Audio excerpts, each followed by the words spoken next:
Welcome to Spirited Stories, a podcast brought to you by Proof & Company. We're talking with the experts of the global spirits community to hear their perspective on the world of beverage. So grab your favorite drink, sit back, and let's dive into their stories one sip at a time.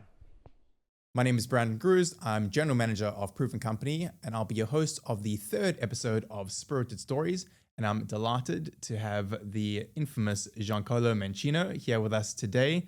Giancarlo is not only a bartender, but beverage and bar consultant, and obviously the founder of Mancino Vermouth. So today we're going to be chatting all things Italian aperitivo, all things bar industry, and really excited about the conversation. So welcome, Giancarlo.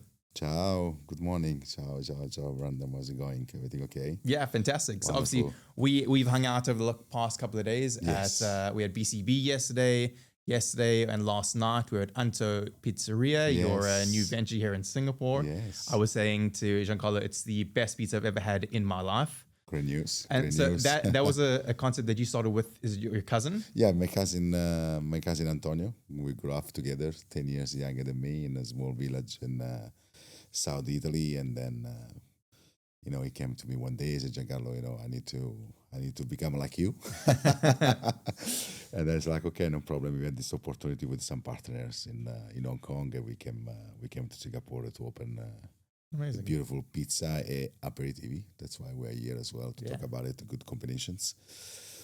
And we are very happy. We're Good. very happy. So And it kind of brings me to my question. You were a bartender, and did you Yes. have this aha moment? You thought, I want to make a vermouth, or I wanted to make a spirit. What was that feeling or that fantastic start? question, because this is a part of my life. So basically it's from the bar to the from behind the bar to the brand. So this is always that's what I say. So if you look at my portfolio, if you look at my umbrella, what I've been creating after Mancino Vermouth, I kept myself a little bit into what is my culture, to be Italian, and what we have in Italy, and then trying to push on that. So starting with the Mancino, which is for me is even the label is a vero aperitivo italiano, which is the truly Italian aperitivo. Yeah. Not to mention too many brands, but basically the spritz style things and the other big brands, all of that. It is a commercial action on that, Okay. but the truly elements of the aperitivo, the truly liquids, it is a vermouth category. Sure. Because there is a one important element, which is the wine, that's why we are part of it in Italy. So the wine is still, in general, it's a part of the culture to be called also aperitivo. Okay. So the actual wine, because even in Italy, we do have we call it bollicine, Okay. especially in the north of Italy, which is give me some bubbles or Okay. some sparkling wines Yeah. or some. We don't say champagne, of course. We're Yeah. Italian. Sure. Okay, but of course, Franciacorta, Spumante. The first Spumante actually was one of the big brands, Gancia, Yeah. in Yeah. Italy. Absolutely. But that is also part of the aperitivo culture. So wine has always been the truly aperitivo. So starting with the vermouth, which is the truly Italian aperitivo, and then I moved to my bitter sections, which is the rinomato, which is the bitter, the aperitivos, and then the ginseng wine, which is the wine bitter, which is my fabulous Americano, which is for me at the moment, not at the moment, but as soon I made it, it's my number one liquid as a bartender. Got you. If I close my eyes, I put my Americano there, blind tasting, it's like, wow, this is it, right? That's my baby, because it's got a little bit of panettone style Christmas lovely. things to that, the bitterness, and my Vesper Martini, and the 21st century cocktails, all that kind of stuff. So for me, the Americano is the liquid when I did done that. So if you look, and then after that, there is my gorgeous say Bellissimi, right? Absolutely. Which is again a wine oriented product, which is Arti di World, Yeah. which is say Bellissimi. It sounds very Italian, but what are Bellissimi? Bellissimi, there are 6 sparkling cocktails. There used to be a category Okay. in the IBA Yeah. list, which is sparkling cocktails. Sparkling cocktails have everything to do with champagne, prosecco, all of that, right? Yep. The Key Royale, the champagne cocktail, all of that, and then that was falling down with Bellini as well, right? Okay. So then the Bellissimi, it's Bellini, It's of course a mimosa. Yep. It's Rossini with strawberry. There is a Puccini, which is one of those cocktails with the mandarin. And then, of course, the Tintoretto, which is the oldest one, even before the Bellini, Amazing. at the Caffè Florano, just across the road of Cipriani, which is with the pomegranate. And then there is a Tiziano, which is with the special grapes, which taste like a strawberry. It's actually, there is also the grape, it's called American grape in Japan and Korea. There's this huge grape with a hard skin, with a white pulp inside, which sounds a little bit strawberry. So those are the 6 cocktails as well, and part of the Seppellissimi.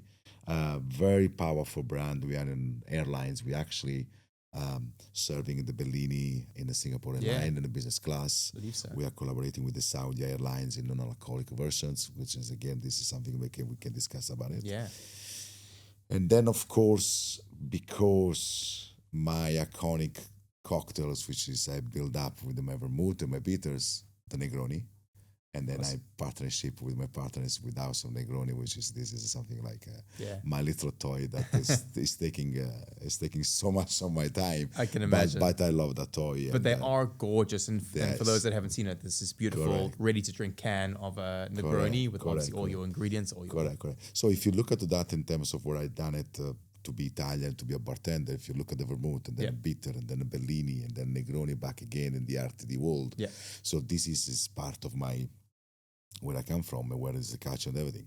At one Fantastic. point, while I was building Mancino, people said to me, Giancarlo, we need the gin from you. We need the gin from you. Yeah. I said, no. Yeah. I have no idea what gin is. This. So if I go back, of course, we know gin because, of course, of the Negroni and whatever. But it's not an Italian. Yeah. It's not Fair Italian enough. Things, whatever. I suppose you've stuck to that tradition, that roots. That's And it. I suppose in answering that, I want to come back to this as Yes. well, is when you were creating the brand and working on multiple brands with different partners as well, how do you strike a balance between traditional style and then everything else that's going on in your mind when you're ideating, what can we do? How can we make it new and unique and fantastic? And I kept it truly tradition. If you look at the portfolio, the lineup of Mancino, super traditional. It took me so much time to try to make the sake of because of my martini, because of my Gibson, because of my classic martini. Me and my wife would drink martini every Friday. great. My dog is called Gibson. Okay. Doesn't drink martinis. This is all about the martini. So for me, the Seikoi was the first one to meet because I said I need to fix my martinis first. And then the Bianco was a totally disappeared category, which is now you can see all over the place with the twist on white Negroni, white Manhattan, and using the Vespers, all of that. Rosso for me was easy because it was like, okay, let's go. I need to fix the Negroni problem. Boom, let's do that, and that's it. But then because of my experience in Asia, I was like, okay, what am I gonna do?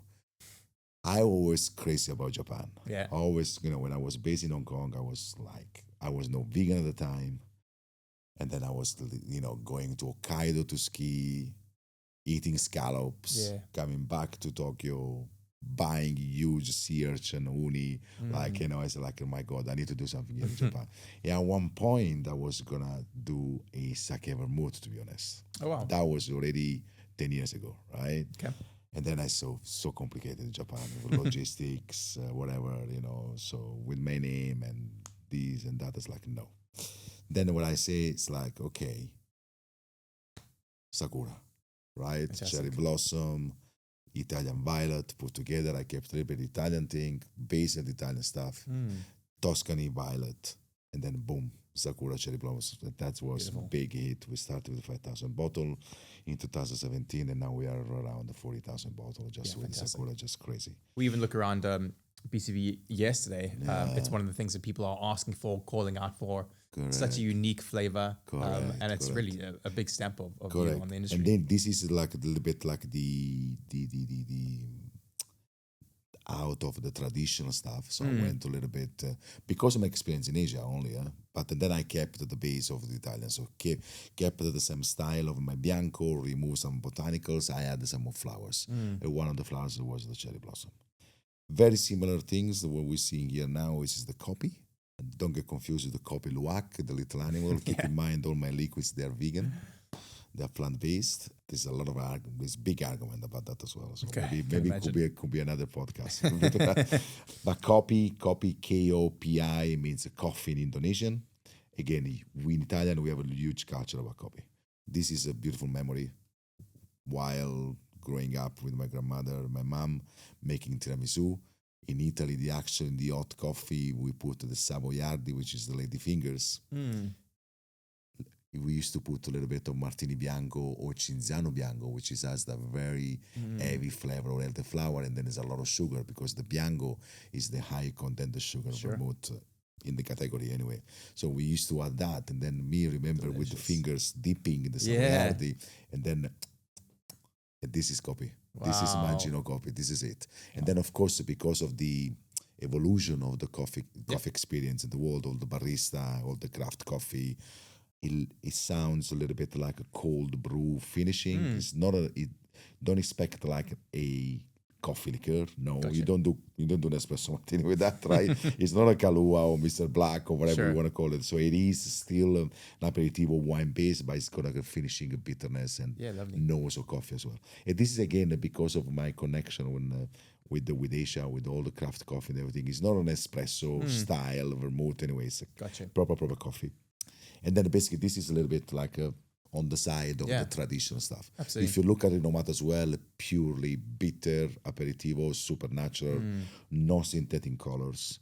And then of course the Americano Bianco, which is Genziano wine bitter and everything. Fantastic. So basically for me, I didn't went a little bit wild into figure out different options on that. Kept a little bit traditional and classic. Yeah, great. And I mean, well adopted in many bars around the world, which is great. Correct. And I think that's you toy the line. Do I want to go really super creative, but then really niche, and it goes into some places? Would I create something that everybody can use, but a subtle influence that tells a story? And I think you've done very, very well. Correct. So knowing that now and going through this journey, if you think back to you a couple of years ago when you're starting out the brand, are there a couple of things you wish you knew?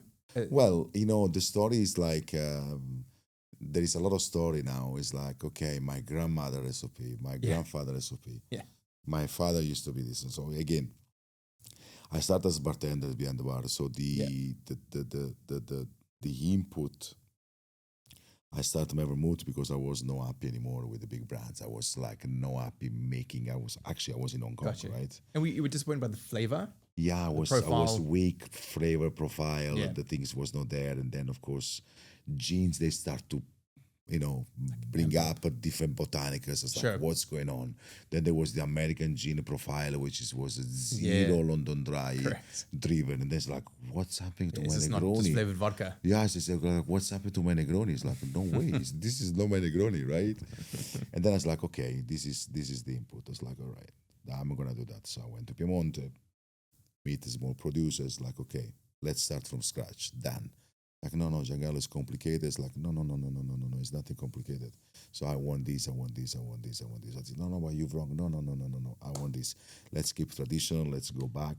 Let's remove a little bit of sugar. Let's go for it. And let's put the wine in the vermouth, the Italian wine, and then put in the back label. And let's start to be honest with everybody.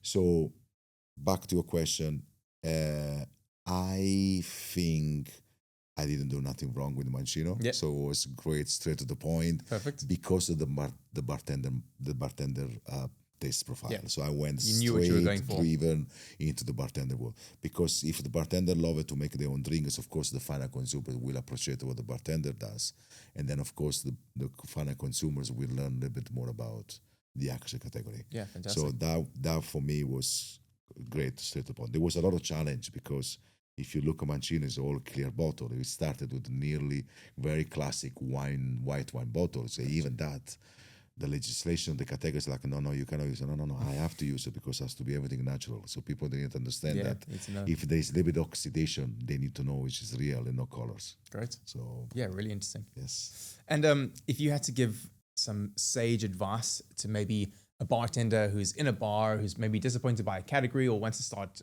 their own product, what would it be? I start my master classes. Well, I just did a big one in Maldives, which is my favorite place in the world to go with my wife. And then I do some work there.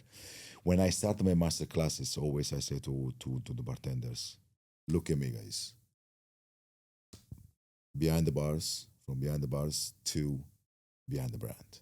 So everybody I suggest to make their own brand as a bartender. Great. Look at Simone Rossi with Ratafia, right? So Yeah. Simone came to Hong Kong. I pull him up, great guy, hard worker. I pull him out to come to work with us with Rosewood. I say, Simone, now it's time for you also to come up with the category and everything. And then we'll be discussing and everything and launch this brand new category, which is like, it was a sleeping category in Italy, which is there are so many of them still, right, to develop. And then look at him as well. So let's go for it. So copy paste, open the company, start with small production, go for it, put your passion there, and then go for it. So I suggest to every single bartender, to a bar tools, to a bar spoon, to a vodka, to their own country, spirits, where you come from and everything. There's a lot of potential. Just go for it. Don't get scared about investments. Save a little bit of money. Start with the 10 bottles and then it goes to 1 million bottles. So I suggest to every single bartender to do so. It can be a book, it can be glassware, it can be everything to do what need to be done for the bars. Look at the chefs, what they're doing now, right? I remember the chefs, I used to call them to pull them out from the kitchen to come and talk on the tables with us. And now they're the opposite. The bartenders, they don't go, and now the chefs, they're all over the place. Anyway. It's good. Speaking about chefs and bartenders, you've obviously traveled the world quite a lot. You've seen many bars, many places, and you've obviously been involved in design and development of a lot of bars here, not only here in Singapore, but around the world. Are there some non-negotiables when it comes to building a bar? What do you look for in a bar when you're walking into it that you like to see? Maybe it's a personal preference, or that remains kind of a standard. Well, so hospitality, my friend. Hospitality. Yeah. Today, we've been opening bars left and right for past. My main job still today as well is still consultancy. So I started as a bartender, and then I moved to Mauritius to be consultant with One and Only, and then I was with Taj Hotels in India, and then Rosewood, and we are now collaborating with other big brands into the market and everything. But then what are we missing? It's hospitality. We just started the discussion before the podcast. Anyway. So hospitality from the hostess to at the end of the day to the final bill to the waiters, waitresses, bartenders, and everything. So people today, they're concentrating on the look and feel of the place, which is great. We have an amazing architects. We are amazing interior designer. Even interior designer, they're getting into the bartender mood, all of that. So we are covered on that. Okay, we are covered on everything, right? And every details, bespoke glassware and the cut crystal and coasters and 3D glassware. So name it, we have everything today. But what are we missing? It's the bloody service.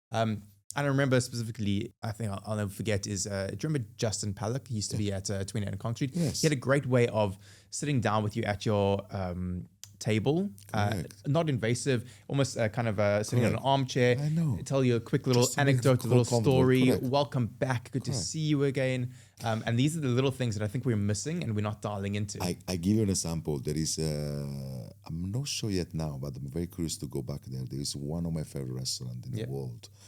It's called Cibreo, which is in Florence. And I got married in Florence, and then we had one of the dinner in this restaurant. Superb. This is the only restaurant in Italy that don't do pasta. Can you imagine? But they cook Italian food anyway. They're sitting at your table to take your order. Just Fantastic. love that. There is a middle-aged woman say, welcome you, give you an aperitivo. And then at one point it's like, okay, where's the menu? It's like, no. Pull up the chair, sit down, let's talk. What do you want to eat? Boom. That was like, all right. So this is it. So I would love to transform that into the bar one day.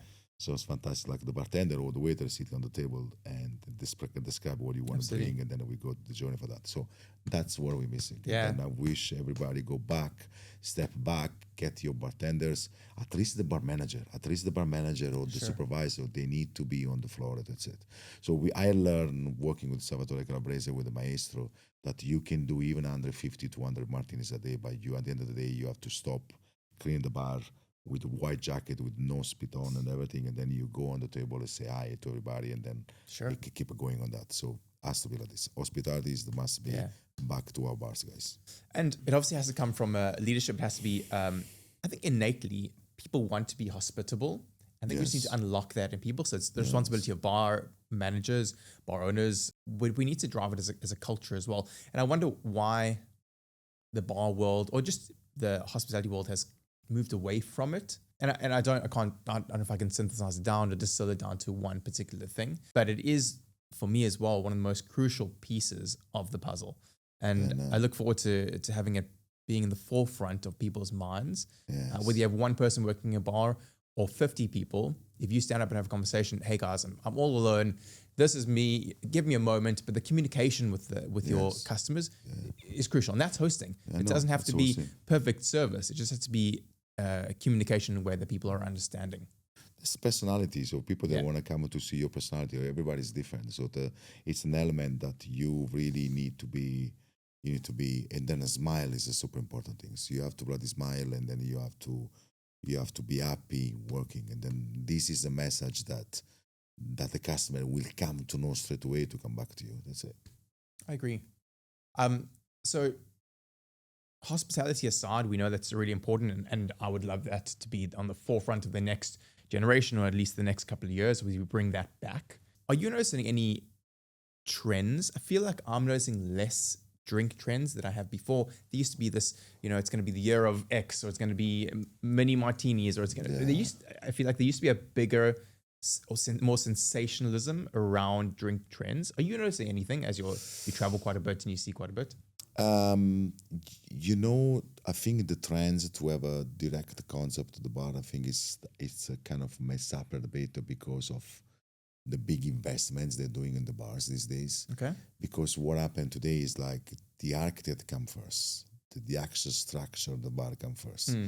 And then of course the concept of the bar come a little bit after. So it's very rare when a bar owner or an organization getting the bartenders at the beginning and the chefs and then the architect to build up the proper concept. It's super rare. We've been seeing a few of them around the world, look at Atlas, look at Manhattan, and also you guys with the Proofing Company, with your creativity team and all that, you're doing an exceptional job when you try to convince the owners, it's like, wait, we know are here to do your menu only, let's do the whole thing together, right? Absolutely. So, but it's very rare. It's sure.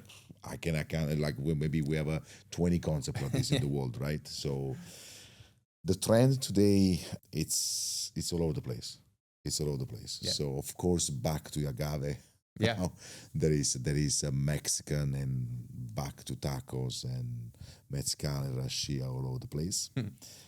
But I'm super happy because I think in my category, to an Italian easy bar, a very good food, a very good snacks, this is, I think, will be the actual trend awards. Absolutely. Look at Lorenzo, what is it doing with the Barleone and things. Fantastic. So that's great results. for me, it's not shocking Yeah. because I always believed into that.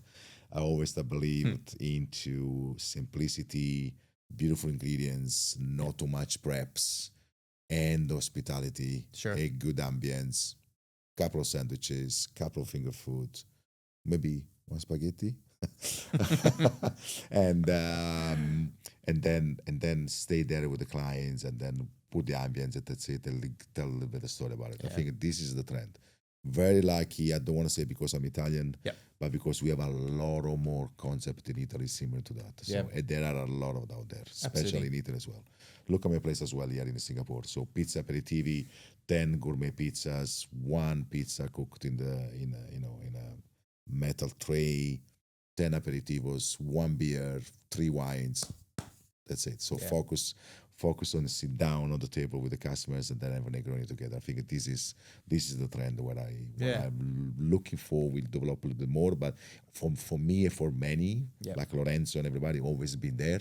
But I think this is the new trend. Yeah. And I love that. I don't want to say it's Italian because I'm Italian, but unfortunately, this is the new trend, which is you will see everywhere. Actually, I saw an event today. There was like native with a bar in from Korea. Okay. They're doing highball and spritz concept and everything, whatever, which is I love it. When I see Asian bars going to the world of an Italian culture, I say like, okay, you see? Yeah, what's my angle on correct. this particular category or drink? This is the trend and everything. Yeah. So. Is there, in the kind of Italian aperitivo pairing, accoutrement kind of space, are there perfect pairings with having a spritz or a Negroni in something? There's too many to name. Too many. So look what I've done into the Basilico. Okay. So Basilico here in Singapore at the Conrad, great combinations. We had the idea, Paolo, the hotel manager. I said, Giancarlo, I'm going to invite you with Eros, an amazing cheese maker north of Italy. It's like, okay, I used to love cheese. Yeah. You know, I don't know if you remember. I don't know if you remember, but I used to have this place in Hong Kong called Home Dining. Okay. And there was like 19 cocktails, one baguette, one butter, and then 40 French cheeses. And we had cheese fromager. There was French sommelier. There was myself, and there was Philippe Enrico, which is a former chef of Pierre Garnier. So we took one Michelin star in not even 10 months. So concept of pairing vermouth with cheese is just like incredible. And my dream, again, this is another concept, is to have a cheese bar, sharing table, a bar. Yeah. That's it. So you have a fromager, sharing table with the consumers. Yeah. And then the bartenders, that's very cool. So, and then these couple of days with Conrad and everything is super successful. Amazing. So because you can have the sweetness of the blue cheese and all of that, and then you can have the bitterness of the vermouth or the aperitivos of the bitters, all of that. It's so easy. Amazing. So with the aperitivos, the pairing, you can go wild because you can add the bubbles, you can add the sodas, you can add even a tiny little Negronis, and then you go back to martinis, and then it's like heavy. It's an all day. Oh no, it's all day because at the end of the day, remember we are talking about wines here. Sure. So this is the thing, because wine pairing is wine pairing. Yeah. Why not a vermouth pairing, right? Very interesting. Yes. I mean, you clearly have some great ideas and a million more going on in your mind. And bringing it back to maybe Mancino, Renomato, the other brands that you're involved in, is there, and can you share, or is there a next flavor that you'd love to create? Maybe it's you can't share, or no. I would love to. So again, the similar concept. What I've done to the Mancino, I would love to develop with the Renomato, and maybe a rosé bitter. Ooh, yeah, great. So not a wine rosé or something, but rosé bitter. See the success of Sakura. Sure. But it's difficult. It's kind of difficult because I'm not sure if I'm going to go back to Sakura or something else as well, or maybe another different flower and everything. But it's definitely to go for it. So I think rosé. I've been enjoying a lot of fantastic rosé wine last summer, so that's fantastic. Why I'm starting to figure out that maybe a rosé bitter could be the new era. Very interesting. And so that's a great example of a good idea. Yes. through your travels, and have you had some? Maybe this is maybe a two-part question, but so through your travels and through your experience, and through your ideation sessions in creating Mancino and the flavors, are there some flavors that you thought this is going to be brilliant, tried it, did not work, and then the second part is there what is the craziest, strangest cocktail that you've had out there? In the bar world that you were like, well, this is these flavors are not for me. I'm gonna answer you the second question straight away. Okay. I think there are two things. There are two things which I was like, no way, I cannot do that. And they've been asking me to create that. When I was in India, and then I lived in Goa. Yeah. There was this distillate of cashew nut called Fenny. Yeah, okay, I've heard of that. Yeah. That is impossible. I thought grappa was impossible to mix. But that was a total disaster. Even though looking at the cashew nut, you see it's like, no, this cashew nut, but it's not, because that comes from the fruit. Sure. From the fruit, all the maturation, all that. But it's like, no, no. And then I was there with Taggio test, like, no, Giancarlo, we have to develop, and it's a sense of place. We have to local. It's like, no. You say, you guys drink that, so we cannot. So and then the other one is Arak.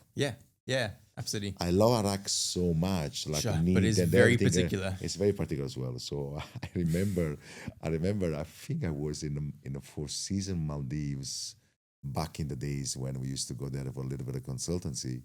And then I was like, okay, guys, stop pushing me to use this Arak in the menus and everything. And then you know what I've done it? I put in a shisha. It's like, you know what? Let's throw in the shisha. Perfect. I know what. And then let's smoke with that. All right. So those are the two. Is like, no, I tried. They're just strong flavors. I tried everything. So it's like, no way. So I love aquavit though. Sure. So for me, the aquavit, even though it's super complicated, the whole aquavit category anyway. Super complicated, some of them, but the Arak and Fendi, no way. Yeah, the two. But to be honest with you, also, I'm not sure if someone will agree with me as well. But for me, also, some of the agaves, they are tough to mix too.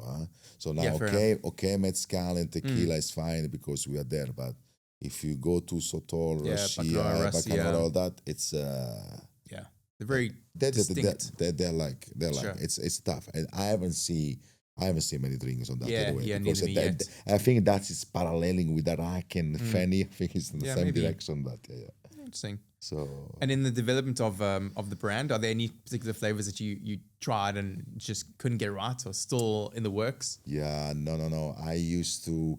One of my favorite flavors is the shisho. Okay. The shisho leaf. Yeah. There used to be a liqueur. Well, they're still there. It's called Dover. I don't know if you remember them. There's like a line of liqueur from Japan. It's like a very particular ones. I tried to put my shisho leaves in my Seiko. And then even yesterday, I made with the Giro up. I tried to make a water shisho leaf water to add to my Bellinis and everything. And then it's such a particular herbs of leaves or whatever you want to call it, that is so difficult, the way you touch it, the way you're doing it, and only fresh. It's a bit like mint. Yeah, if you don't put any synthetic colors on this and that, it doesn't get the same natural flavor you have from the natural thing. So I think it's shisho leaves for me. It's one of those flavors, which is I still want to work on that, but it's tough, very tough. Yeah, fascinating. They are, and I suppose being in this bar world and consultancy where you're trying to create concepts linked to cultures or locations, you're expanding your mind into flavors and profiles that you wouldn't before, and they're challenging to balance, and also you're trying to gauge an audience that you may not be familiar with. So who's going to be drinking it? And so you have to be mindful of all these things when you consult. Yes. It's kind of fascinating. And I suppose keeping in theme with this global perspective, I wanted to switch gears here a little bit and talk about the general scene at the moment in Singapore, and I'll speak specifically because that's the market that I look after here. We're seeing people consuming in a different way that they would have historically for the last, generally in life, you learn lessons from the past in order to, prepare yourself for the future. And so you align yourself that way. But we're seeing a stark contrast in what the drinking habits were previously. And starkly, as in last year, we've seen people maybe drinking less, maybe different. And that's maybe linked to a new generation that drinks differently. There's economic pressures. So are they just being more discerning when they go out? And so speaking to the idea of places that lean into a concept and they're focusing on going there instead of going to 10 places, they're going to go one place. Yeah. We're seeing some fine dining restaurants being impacted. Yes. And so, I just wanted to have a general conversation about the bar industry and what you're seeing. Yeah, your general thoughts. Yeah, I think we covered a little bit all over things, coming from the concept to the trend, all of that, right? I think this is a part of the question you're asking. So what I've been seeing is that, this is a thing after the COVID. So, we've been, that's what I say, I'm not worrying about the COVID, what's happening, but we're worrying after the COVID. And this is the consequences. That's why we're having this conversation. So fine dining, let's start from fine dining, right? So I think all my best favorite people, they're chefs. For me, chefs are like genius in whatever they do and everything. Yeah. I wish I had more time to become a chef as well, because I love cooking. Amazing. Big time. I would love to go a little bit more techniques and everything, but I've been so busy, so I couldn't learn much. But I love it. I think fine dining for me is a little bit sad that disappearing. Yeah. Because it's like for chefs to remove the fine dining experience for them, the expression, it's I think a little bit of sadness there. Yeah, absolutely.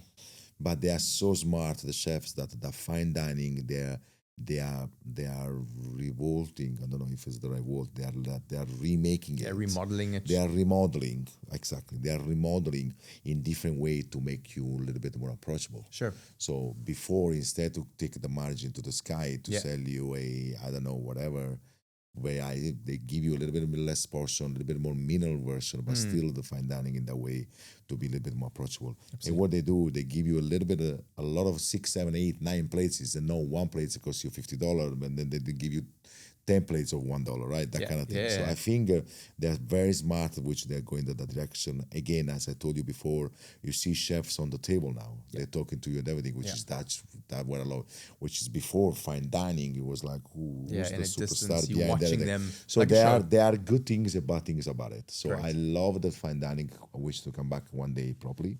They're still there a lot, but I message to the chefs and friends and all of that is like, you keep going. So because I don't think fine dining will never die. No, That's absolutely. what I think. It's the free expression of It's chefs, the right? And so they need to be able to have this. Correct. Otherwise, they wouldn't cook. The same thing is as a classic bar. You go to the hotel bar in the UK, you go all of that. So you go there, you have your martini, your wife has champagne, and then you're switching to canapes, beautiful silver trays, and then you're moving to cigar lounge, you smoke, and then you go cognac.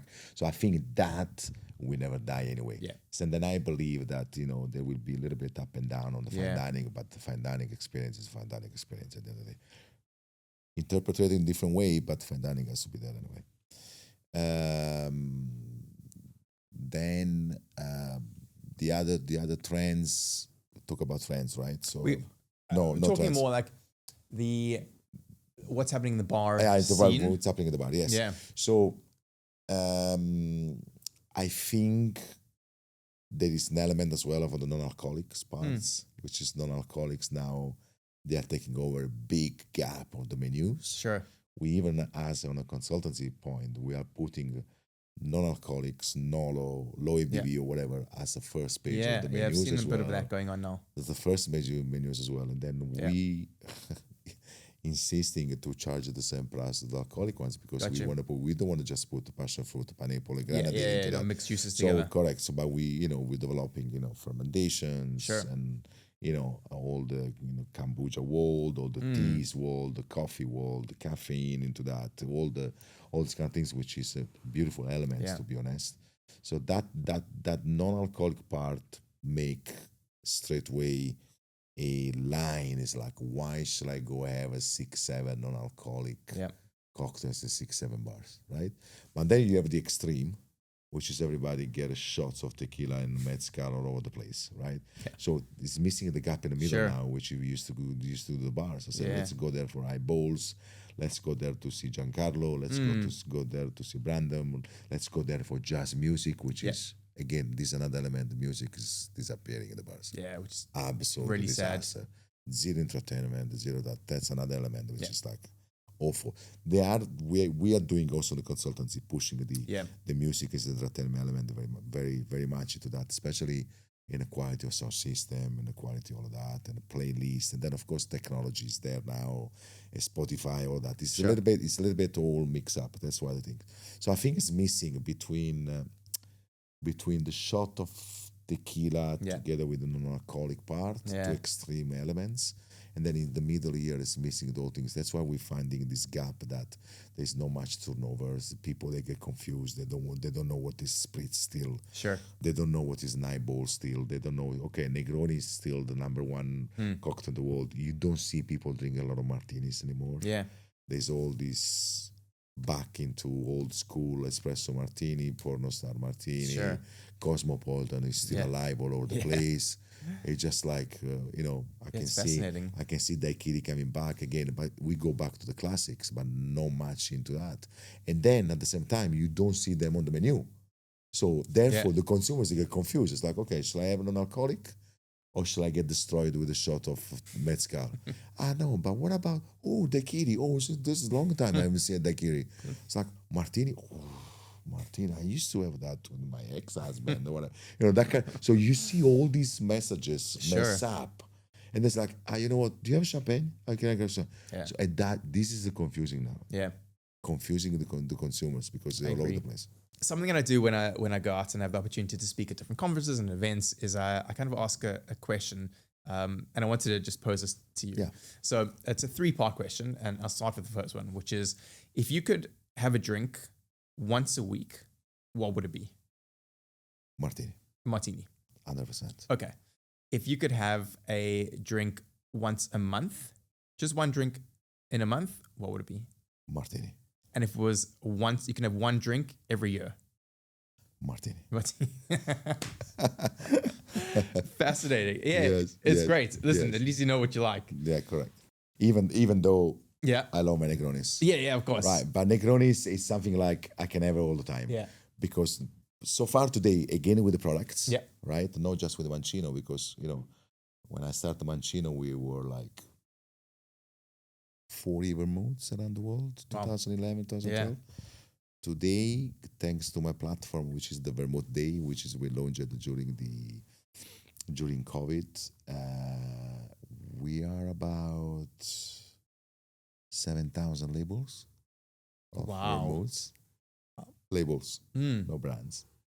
Yeah. 7,000 labels. It's incredible. So therefore, so far, a good Negroni you have everywhere today, Sure. right? A good martini, Mm. it's all about good martini, a good espresso. So let's delve into that. What is a good martini for you? temperature? Got you. Temperature, glassware, Mm. garnish, super important. Absolutely. You see great bars. They give you great martini, great glassware and everything, temperature, frozen, whatever, right? Yep. And then you see these cheap olives, these old lemon twists cutted 1 week before or 3 days before, Just and then bad Let's onions down. bought to 7-Eleven, and then you done it everything. You put in a perfect Mancino Secco, you paying that much of money. Yeah. You buying a $100 gin or $70 vodka. You have $30 of glassware from Sure. God knows from, right? And then on your shopping list you have the worst lemon, Yeah. the worst olive brine, all of that, and then you destroy, and then even throw inside there, even a little things on the side to put your the things the olive. yeah.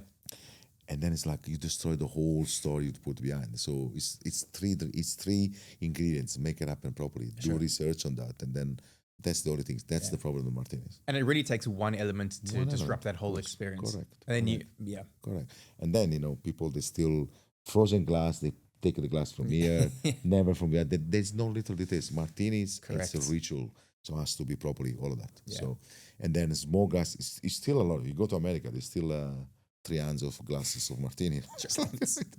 So for me, martini today is still super difficult. Amazing. Super difficult. So that's why I say martini. That's it.